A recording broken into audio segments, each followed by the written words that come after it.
नमस्कार दोस्तों। जैसे अब पहली बात, सबसे पहले भाई चैनल को सब्सक्राइब करो, लाइक करो, आपका बहुत सहयोग चाहिए हमें। देखो, कल मैंने आपको पढ़ाया था जीन प्याजे। क्या पढ़ाया था आपको? जीन प्याजे। अब जीन प्याजे में जो भी क्वेश्चन इंपॉर्टेंट था वो मैंने कल पढ़ा दिया आपको। अब बायगोत्स्की का समझ लो, ये बायगोत्स्की, देखो जीन प्याजे और बायगोत्स्की ये हमेशा क्वेश्चन आते हैं, हमेशा इनमें से जरूर क्वेश्चन आते हैं। सी टेट हो, यूपी टेट हो, कोई सा भी टेट हो। अब देखो, बायगोत्स्की ये कहाँ के थे? ये रूस के थे। कहाँ के थे? रूस। सोवियत संघ कहते थे पहले, सोवियत संघ। अब इन्होंने क्या दिया? इन्होंने दिया सामाजिक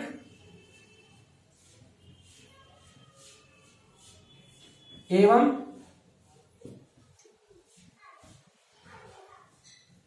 सांस्कृतिक सिद्धांत दिया। इन्होंने क्या दिया? सामाजिक एवं सांस्कृतिक सिद्धांत। इन्होंने क्या कहा कि बच्चे का विकास बिना समाज के संभव ही नहीं। इन्होंने क्या कहा? जीन प्याजे ने क्या कहा था कि जितना भी बच्चों का विकास होता है वो अपने आप स्वयं खोज करते हैं, पर इन्होंने क्या कहा था? बिना समाज के बच्चे का विकास संभव है नहीं। इन्होंने एक और बताया था कि विद्यालय में, यानी कि जो खेल का मैदान होता है ना, जो खेल का मैदान, बच्चे का विकास सबसे ज्यादा यही होता है, खेल के मैदान में ही बच्चे का सबसे ज्यादा विकास होता है। अब बायगोत्स्की कहां के थे? रूस के थे। सोवियत संघ क्या था इसका पहला नाम? इन्होंने क्या, कौन सा सिद्धांत दिया? सामाजिक एवं सांस्कृतिक। क्या दिया था इन्होंने? सामाजिक एवं सांस्कृतिक विकास का सिद्धांत। अब कभी भी ऐसे आ जाए, अगर आपसे पूछ ले सामाजिक, केवल सामाजिक विकास का सिद्धांत पूछ ले, तो ये आएंगे भाई साहब बंडूरा। कौन आएंगे? बंडूरा। पर जैसे ही इसमें सांस्कृतिक ऐड कर दिया उसने, तो तुरंत क्या हो जाएगा? बायगोत्स्की। इतना अंतर है। अच्छा, दोनों में अब इन्होंने 2 पॉइंट दिए थे। सबसे पहले दिया था इन्होंने ZPD,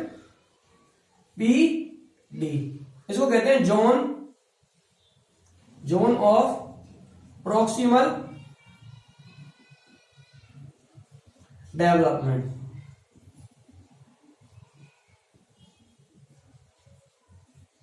इसको कहेंगे समीपस्थ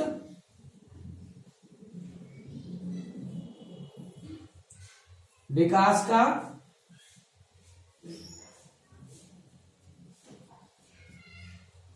क्षेत्र। देखो, ये इंपॉर्टेंट है, ये समझना। समीपस्थ विकास का क्षेत्र क्या है? समीपस्थ विकास का क्षेत्र है बच्चा बिना सहयोग के जितना काम कर पाता है और सहयोग के काम कर पाता है, उन दोनों के बीच का जो डिफरेंस होता है ना, वही समीपस्थ विकास का क्षेत्र है। जैसे बच्चा ये अपने आप स्वयं कर लेगा, इसको स्वयं कर लेगा, और यहां उसको पहुंचना है, तो जो ये है ना, ये सहयोग से करेगा ना किसी के, यानी कि वयस्क के सहयोग से करेगा, तो यही आपका क्या कहलाएगा? समीपस्थ विकास का क्षेत्र। अब इन्होंने 2 टर्म दी, एक दिया लोअर लिमिट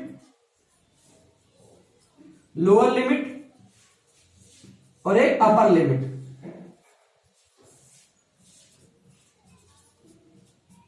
देखो, लोअर लिमिट का मतलब क्या है? बच्चा स्वयं जो कार्य कर सकता है वो क्या हो गया?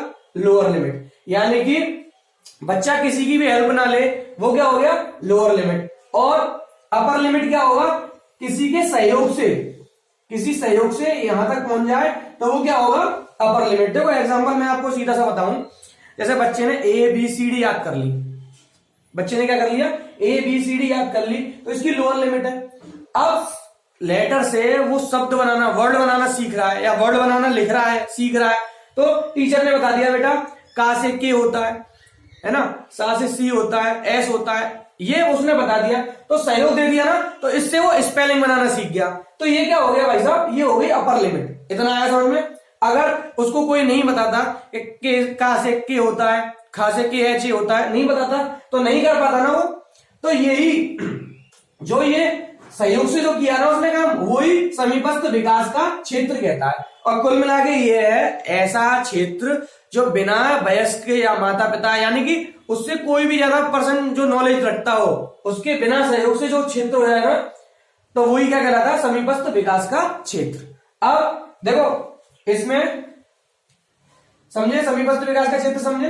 अब देखो इसमें एक इंपॉर्टेंट क्या बात आती है,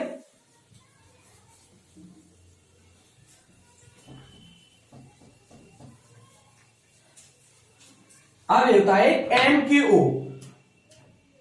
MKO इसका मतलब क्या है, मोर नॉलेजेबल टू अदर, यानी कि जो बच्चा है ना, बच्चा अब वो किससे सहयोग लेगा। अगर देखो बच्चे को अगर अपने सहपाठी से सहयोग लेगा जिसका दिमाग भी उतने बराबर ही है, वो भी उतना ही जानता है, इतना बच्चा जानता है, तो वो मोर नॉलेजेबल नहीं हुआ ना वो। अब नॉलेजेबल कौन होगा, जो बच्चे से थोड़ा सा भी ज्यादा जानता है। अब वो कौन हो सकता है, माता पिता हो सकते हैं, टीचर हो सकता है, या कोई भी होगा, कोई भी बच्चा जो उससे ज्यादा जानता हो, वही क्या होगा, MKO। इतना समझे। अब देखो इन्होंने एक बताया था स्कैफोल्डिंग, क्या बताया था,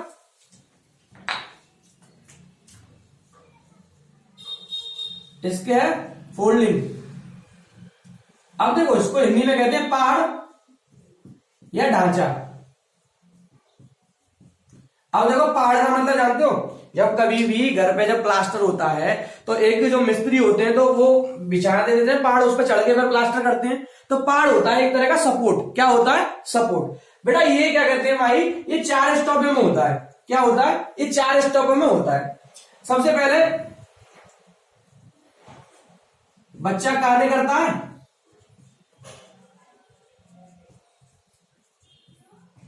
है ना, फिर वो अटक जाता है तो उसको मिलता है सहयोग। क्या मिलता है, सहयोग।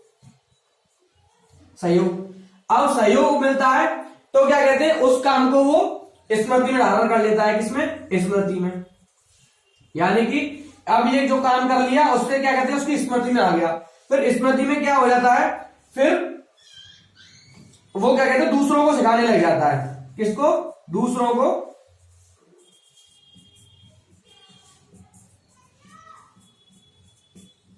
सिखाने। देखो अब ये 4 स्टेप में होती है। स्कैफोल्डिंग का बताऊं, सबसे पहले क्या है, बच्चा कोई कार्य कर रहा है, उसमें कुछ अटक गया। अब जो अटका, जैसे सपोज करो उसने 2 + 2 कर दिए, 5 कर दिए, तो वो अटक गया, ये गलत आ गया। तो अब सहयोग लेगा तो उसे टीचर, माता पिता या कोई बताएंगे कि भैया 2 + 2 कितने होते हैं, 4। अब उसके एक कंसेप्ट आ गया कि 2 + 2 बराबर क्या हो गए, 4 हो गए। अब उसने स्मृति में डाल लिया। अब क्या है, वो अगर कोई बच्चा उससे छोटा है, वो अगर 2 + 2 अगर 3 करेगा तो वो कह देगा भाई 2 + 2 कितने होते हैं, 4 होते हैं। कितने होते हैं, 4। तो अब उसमें किसका गुण आ गया, सिखाने का भी गुण आ गया ना। तो ये पूरी प्रोसेस स्कैफोल्डिंग कहलाती है। आ गया समझ में, कोई दिक्कत। स्कैफोल्डिंग दोबारा बताऊं, स्कैफोल्डिंग में होता क्या है, सबसे पहले क्या करते हैं, सबसे पहले बच्चा क्या कहते हैं, कार्य करता है, फिर दूसरे पे मदद लेता है। कार्य करता है, फिर दूसरों से क्या लेता है, मदद। क्या लेता है, दूसरों से मदद लेता है।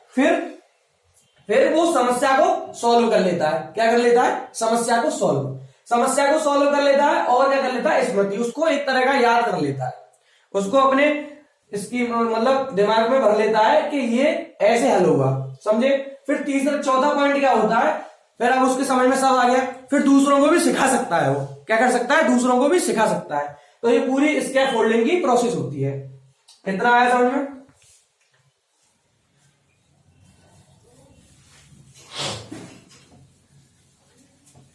अब देखो कभी कभी प्रश्न में आ जाता है तो सभी बच्चे थोड़ा सा कंफ्यूज हो जाते हैं। एक होता है सहयोग देना, एक होता है स्कैफोल्डिंग। दोनों में डिफरेंस होता है। देखो जब वयस्क की बात आ जाएगी, वयस्क की बात तो क्या होगा, वो सहयोग देना। क्या होगा, सहयोग देना। मैं एक बता रहा हूं एक इंपॉर्टेंट बात, अगर वयस्क की बात आ गई ना तो वो क्या कहलाएगा, सहयोग देना। क्या कहलाएगा, सहयोग देना। और जहां अगर बच्चे की बात आ जाए, बच्चा की बात आ जाए तो क्या होगा, वो पहाड़ या ढांचा। क्या होगा, पहाड़ या ढांचा। इतना आया समझ में। अगर वयस्क की बात आ जाए प्रश्न में तो सहयोग देना, अगर बच्चे की बात आ जाए, बच्चा किसी से सहयोग ले रहा है या बच्चे की कोई मदद कर रहा है, वयस्क मदद कर रहा है, तो क्या हो गया पाड़े ढांचा। अगर वयस्क मदद कर रहा है तो क्या हो गया सहयोग देना। इतना इंपॉर्टेंट है, ध्यान रखना। अब देखो जीन पियाजे और वाइगोस्की में थोड़े विवाद थे। विवाद क्या थे? जीन पियाजे क्या कहते हैं विचार पहले आएंगे और भाषा बाद में आएगी। अब वाइगोस्की कहते हैं नहीं भैया, पहले भाषा आएगी फिर विचार आएगा। तो इन दोनों में थोड़ा मतभेद है। तो यही प्रश्न में पूछ लिया जाता है कि किसने कहा कि भाषा पहले आएगी, किसने कहा विचार पहले आएगा। तो देखो ये समझने की बात है, ये समझ लो। देखो ये ट्रिक के माध्यम से बताऊंगा मैं थोड़ा। तो ये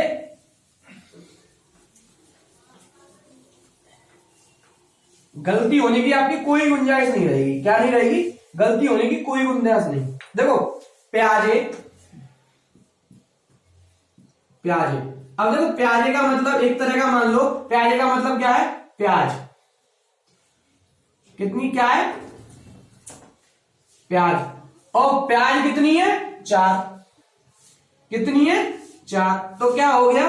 प्याज कितनी है भाई साहब? 4। तो क्या बना?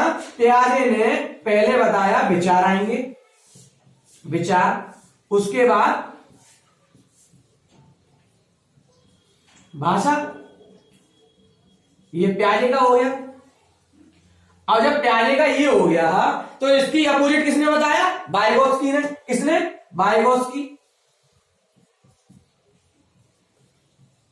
अब वाइगोस्की ने क्या कहा? पहले भाषा आएगी, भाषा, उसके बाद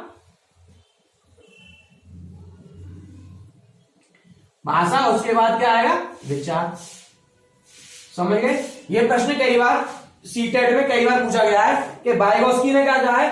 वाइगोस्की ने कहा है पहले भाषा आएगी उसके बाद विचार, और जीन पियाजे ने क्या किया?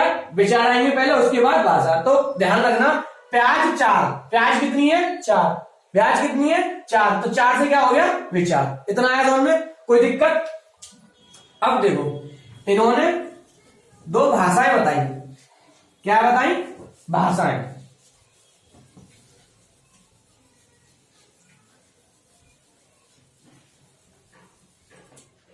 इन्होंने 2 भाषाएं बताई। एक बताई व्यक्तिगत केंद्रित व्यक्तिगत वार्ता, एक अहम केंद्रित वार्ता।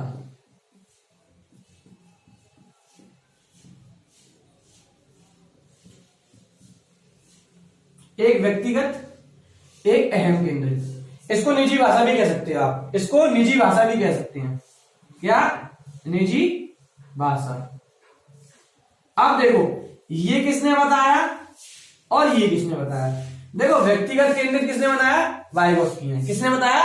वाइगोस्की। और अहम केंद्रित वार्ता किसने बताया? ये पियाजे। ये भी इंपॉर्टेंट है क्वेश्चन। अभी अहम व्यक्तिगत केंद्रित वार्ता और अहम केंद्रित वार्ता होती क्या है?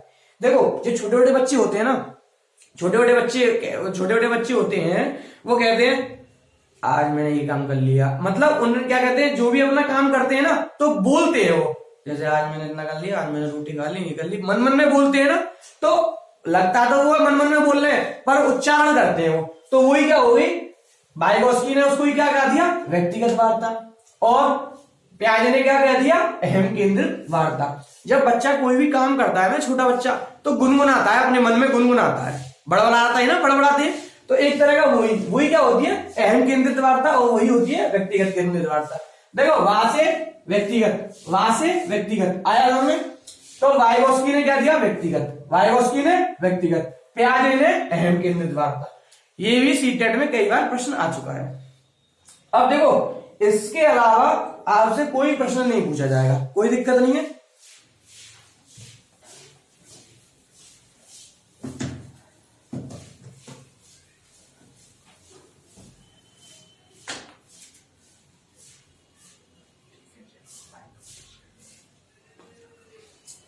इतना समझे? और देखो इस चैनल का नाम है लर्निंग हब। क्या है? Learning hub.